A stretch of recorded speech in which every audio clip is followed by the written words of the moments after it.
दोस्तों good morning. आप सबों का हार्दिक स्वागत है। मैं गिरीश कुमार। अभी का बहुत ही सुंदर चैप्टर हमारा ये स्टार्ट होने वाला है। टॉपिक्स देखो, यहाँ लिखा हुआ 3D है ना। जैसे ये इसका नाम आता है तो आजकल ये बहुत है कि पिक्चर 3D पिक्चर हमको चाहिए। घर का कंस्ट्रक्शन वगैरह देखते हैं तो हमको 3D शेप में उसका प्रिंट आउट निकाल के देखते हैं। 11 में बहुत सारी चीजों को हमने सीखा भी है। देखना, बहुत सारी सुंदर चीज है। देखना 3D में हम क्या करते हैं, इसका सबसे अच्छा बेस्ट एग्जांपल अभी हम लोग जो बैठे हुए हैं वो कमरा है। कमरा, इसका लेंथ है, ब्रेड्थ है और हाइट है। अब अगर इसलिए इसको हम लोग डिनोट करते हैं x axis, y axis and z axis. अगर कोई पॉइंट P जो है कहीं स्पेस में है तो 3 डायमेंशनल शेप में आएगा वो। एग्जाम्पल क्यूब है, क्यूबाइड है, बुक्स मेरे पास हैं, है ना, माचिस का डब्बा, ईंट, जो घर का कंस्ट्रक्शन जो जैसे वो एक बेस है, वो घर का क्या है, सेल है वो, है ना। तो इस टाइप से 11 में थोड़ा सा हम प्रीव्यू जाते हैं इसका, कि जैसे हम जो पढ़े हैं 11 क्लास में चीजें, कि इसका जो ये क्या हो गया, एक्स वाई प्लेन हो गया। इसको क्या बोलते हैं, एक्स वाई प्लेन, इसको वाई जेड प्लेन, इसको जेड एक्स प्लेन। ठीक है। अब बात आती है, देखना यहां कि इसका साइन तुम लोग जानता होगा, साइन का 11 में पढ़ा चुके हैं, इसलिए अभी हम टाइम ज्यादा नहीं लेंगे। डिस्टेंस फॉर्मूला भी हम लोग जानते हैं, डिस्टेंस फॉर्मूला, है ना, कि 3D में अगर दो पॉइंट है स्पेस में P, इसका कोऑर्डिनेट x1 y1 z1 है और इसका Q का कोऑर्डिनेट x2 y2 और z2 है। तो हम लोग जो ये पार्ट अगर हम लोग देखते हैं यहां पर PQ डिस्टेंस फॉर्मूला से कैसे निकालते हैं जी,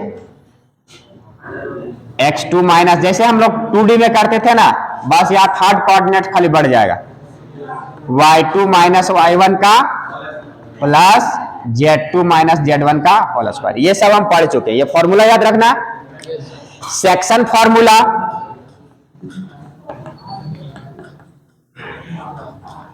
सेक्शन फॉर्मूला अगर इसी PQ को यहां पर कोई पॉइंट R, इसको इंटरनली m/n के रेशियो में डिवाइड करता है। इंटरनली क्या करता है, तो अगर सेक्शन फॉर्मूला से इंटरनली इसको R डिवाइड कर रहा है PQ को m/n के रेशियो में, तो R का कोऑर्डिनेट कितना हो जाएगा, mx2 प्लस nx1 बटा m plus n।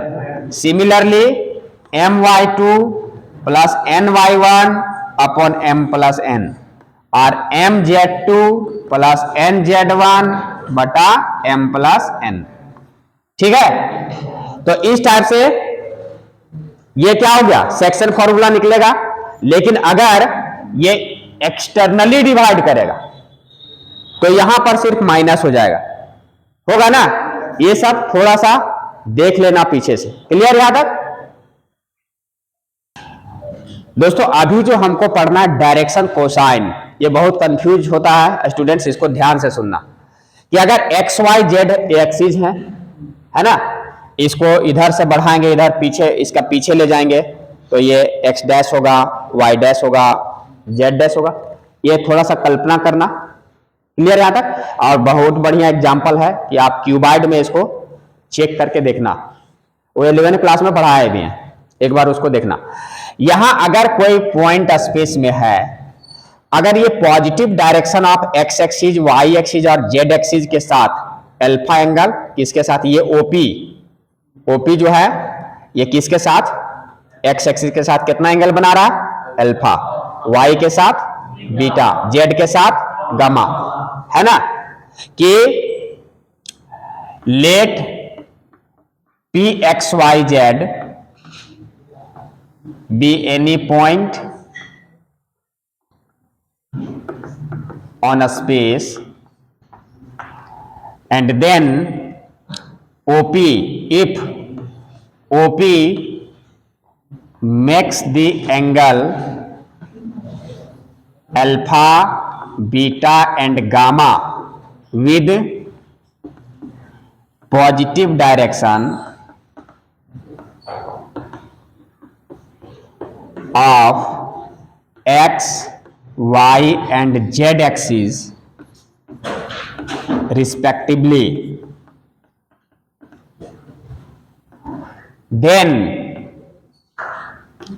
its cosine, नाम क्या है कोसाइन, तो cos अल्फा, cos beta and cos gamma are known as its direction cosines. Direction cosines, इसका डायरेक्शन कोसाइंस यही होगा. इट इज डिनोटेड बाय, इसको हम लोग जनरली एल से कॉस अल्फा, एम को कॉस बीटा और एन को cos gamma, l m n से इसको डिनोट करते हैं. बात में आ रही है? तो डायरेक्शन कोसाइन समझ में आया कि अगर कोई भी पॉइंट जो है, बस में आ रही है, ये ओपी जो है यहां अगर एक्स एक्सिस के साथ, वाई के साथ और जेड के साथ जितना एंगल बनाएगा with positive direction of x axis, तो उसका कॉस थीटा अगर निकालेंगे तो क्या होगा, उसका डायरेक्शन कोसाइन निकल जाएगा. यहां तक क्लियर है? अब देखो अगर इसका ऑपोजिट लेंगे तो यहां अल्फा बीटा गामा कहां तक ला करेगा, अल्फा बीटा गामा जो है ये 0 और पाई के बीच में होगा. होगा ना? अगर इसका ऑपोजिट लेंगे तो यहां पर pi minus alpha, pi minus beta, direction change होगा, तब होगा कि नहीं? तो जनरली यही जानना है कि डायरेक्शन कोसाइंस क्या है, कि एक positive direction of x y and z axis के साथ बनाया गया एंगल का कॉस थीटा कोसाइन, वही डायरेक्शन कोसाइन है. बात क्लियर? अब देखना relation between the direction cosines, है ना. सपोज करो अभी देखना एक्स वाई और जेड एक्सिस लिए हैं, कोई पॉइंट लिए हैं, यहां इसके साथ अल्फा एंगल बना रहा, ठीक है. यहां से इस पर परपेंडिकुलर ड्रॉ करते हैं एल. तो बता कि यहां पर अगर हम कॉस अल्फा निकालें, ये डिस्टेंस यहां पर जो है सो डिस्टेंस फॉर्मूला से कुछ निकलेगा. Suppose this is r, r है मैग्नीट्यूड, हाँ ओपी को ये वेक्टर में पढ़े हैं ना, ये मैग्नीट्यूड है, ये लेंथ क्या है, हम आर या ओपी लिख दो, जो भी लिखो, मैग्नीट्यूड ऑफ ओपी. ये अगर यहां से कॉस अल्फा निकालें, ठीक है, यहां देखना कॉस अल्फा निकालें तो क्या आएगा, ओ एल बटा ओपी. ओ एल कितना है दोस्त, यहां से यहां एक्स कोऑर्डिनेट एक्स है, और ये मैग्नीट्यूड ऑफ ओपी कहो चाहे मैग्नीट्यूड ऑफ आर कहो, ओपी लिखो ज्यादा समझ में आएगा, तुम लोग कंफ्यूज नहीं करेगा. ये इसका मैग्नीट्यूड होगा, यहां से ये डिस्टेंस है ना, ये ओपी आएगा. चलो ठीक है, ठीक है. अगर हम सिमिलरली कॉस अल्फा निकल गया, यहां देखना, तो इसको किससे डिनोट करते हैं, कॉस अल्फा को एल से, बराबर क्या आ गया, एक्स बटा magnitude of OP. Distance formula से अगर ओपी निकालें, अगर डिस्टेंस फॉर्मूला से ओपी निकालें तो क्या आएगा, root under x square plus y square plus z square आएगा. x2 माइनस x1 ओरिजिन लेंगे तो यहाँ 0 0 0, तो x2 माइनस x1 मतलब x माइनस 0 का whole square plus y minus 0 का whole square plus z minus 0 का होल स्क्वायर, यही आएगा ना. यहाँ तक क्लियर है? अब यही चीज को, यही सिचुएशन को क्रिएट करना कि ये ओपी जो है सो y एक्सिस के साथ अगर बीटा एंगल बना रहा तो कॉस बीटा जो होगा ये y बटा मैग्नीट्यूड ऑफ ओपी आएगा, मतलब ये वाला आएगा, x square plus y square plus z square. थोड़ा सा इमेजिन करना, अगर मान लो यही y एक्सिस है, यहां बीटा एंगल बन रहा है, तो ये y कोऑर्डिनेट में आएगा, y बटा इतना आएगा. तो चूंकि 3D में दिखाना थोड़ा संभव नहीं है, थोड़ा सा सोचो, x में आया तो y में भी वही आएगा, और z में भी फिर क्या आएगा, तो यहां पर जो है सो सिमिलरली जब m बराबर निकल गया मेरा y बटा, तो यहां सिमिलरली लिख देना, सिमिलरली m बराबर आ गया x square plus y square plus z square and n बराबर भी कॉस गामा, है ना, कॉस गामा लिखेंगे या फिर मत लिखो, डायरेक्ट लिखो, n बराबर भी क्या निकलेगा z बटा root under x square plus y square plus z square निकलेगा ना। अब यहां पे क्या करना कि तीनों को स्क्वायर करके जोड़ देना, l square plus M square plus N square, ये क्या आएगा एल स्क्वायर, इसका स्क्वायर करेंगे तो एक्स स्क्वायर बटा इतना का रूट हट जाएगा, ध्यान देना यहां, तो एक्स स्क्वायर बटा x square plus y square plus z square, m square इसका स्क्वायर करेंगे तो वाई स्क्वायर बटा रूट हट जाएगा यहां से x square plus y square plus z square, और यहां से जेड स्क्वायर बटा x square plus y square plus z square. तीनों का एलसीएम सेम आएगा क्या, और ऊपर में क्या आ जाएगा कैंसल आउट हो जाएगा, है? कितना आएगा, तो देखो sum of the squares of the direction cosines हमेशा क्या आएगा 1 आएगा, मतलब ये रिलेशन आ जाएगा इतना, ये दिमाग में रखना। कैसे आया समझ में आया ना, तो l square plus M square plus N square बराबर 1, so relation between the direction cosines, clear. ये 2 पॉइंट्स है स्पेस में P और Q, ठीक है, तो जब भी देगा देखना डायरेक्शन कोसाइन और रेशियो समझ में आ गया ना, तो सब न्यूमेरिकल्स करीब करीब बनेगा। इसका डायरेक्शन रेशियो कैसे निकलेगा, ऑफ PQ R इज होगा x2 minus x1 y2 minus y1 और z2 माइनस z1। अगर 2 पॉइंट दिया रहेगा तो उसका डायरेक्शन रेशियो निकाल लेना है, x कोऑर्डिनेट को माइनस करना है y कोऑर्डिनेट को और z कोऑर्डिनेट। रेशियो जहां नाम है ना तो ये रेशियो में आएगा, ये हाँ अनुपात, ठीक है। तो अगर 2 पॉइंट दिया रहेगा डायरेक्शन रेशियो निकालना रहेगा तो क्या करेंगे इसी रूप में लिख देंगे, ठीक, बस में आ रही है। यहां से डायरेक्शन कोसाइन कैसे चेंज होगा, तो डायरेक्शन कोसाइंस है ना,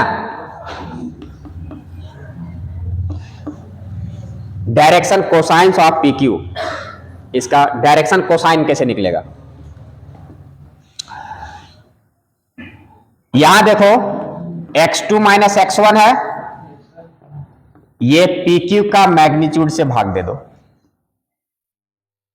फिर y2 माइनस y1 है, मैग्नीट्यूड ऑफ PQ से भाग दे दो, और z2 माइनस z1 है ना, इसको मॉड PQ से भाग दे दो, यही मेरा डायरेक्शन कोसाइन निकल जाएगा। ध्यान से सोचना,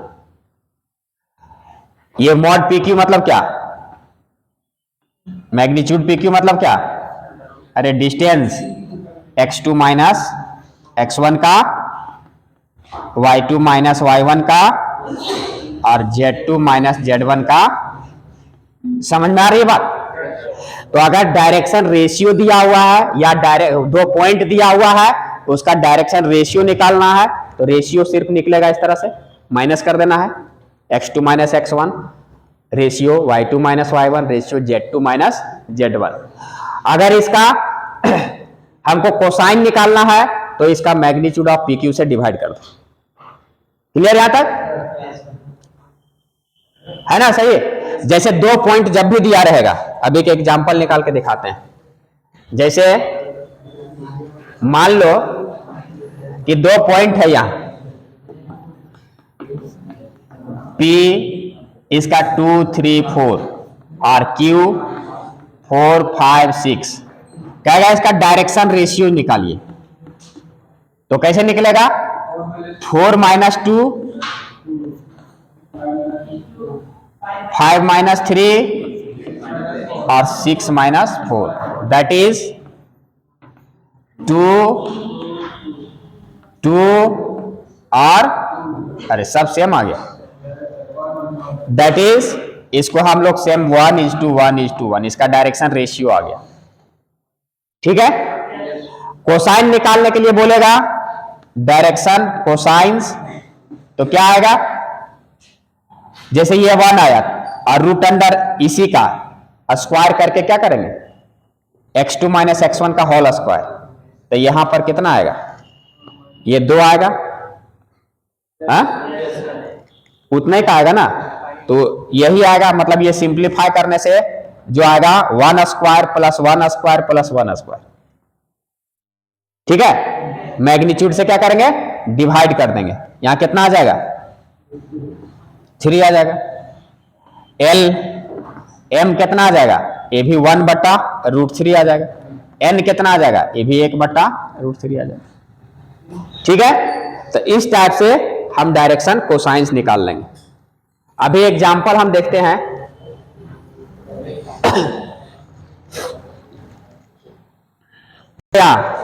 line makes angles 90 degree, 135 degree and 45 degree with the x, y and z axis respectively.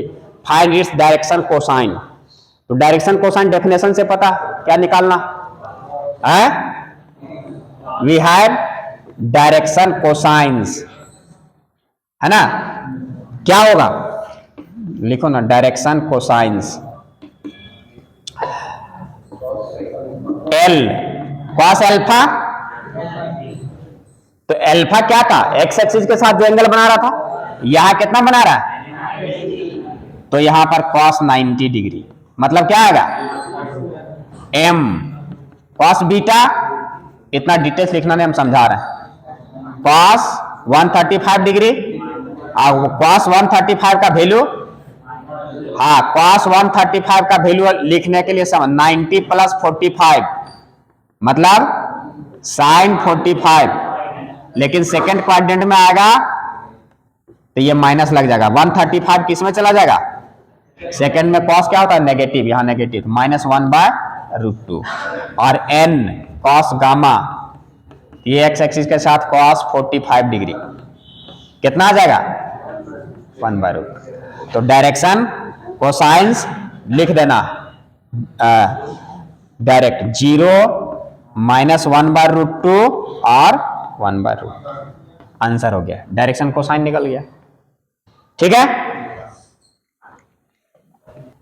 यहां देखना second number question, find the direction cosine of a line which makes equal angles with the coordinate axis. इसका meaning क्या हुआ कि तीनों axis के साथ, x axis के साथ, वाई एक्सिस के साथ और जेड एक्सिस के साथ तीनों एंगल क्या बना रहा है, इक्वल बना रहा है। मतलब यहां अल्फा बीटा गामा जो बनता था ना, ये एक्स के साथ, ये ओपी जो है वाई के साथ और जेड के साथ, ये अल्फा, यहां भी अल्फा, यहां भी अल्फा, तीनों इक्वल एंगल बना रहा है, तो इसका डायरेक्शन कोसाइन निकालना है। तो चूंकि वी हैव एल बराबर कॉस अल्फा बना रहा है अकॉर्डिंग टू क्वेश्चन, एम बराबर इसका डायरेक्शन कोसाइन, ए भी कॉस अल्फा, बीटा की जगह अल्फा ही बना रहा, एन गामा, गामा की जगह भी सेम बना रहा है, अल्फा बना रहा है, कॉस अल्फा, मतलब डायरेक्शन कोसाइन यही है।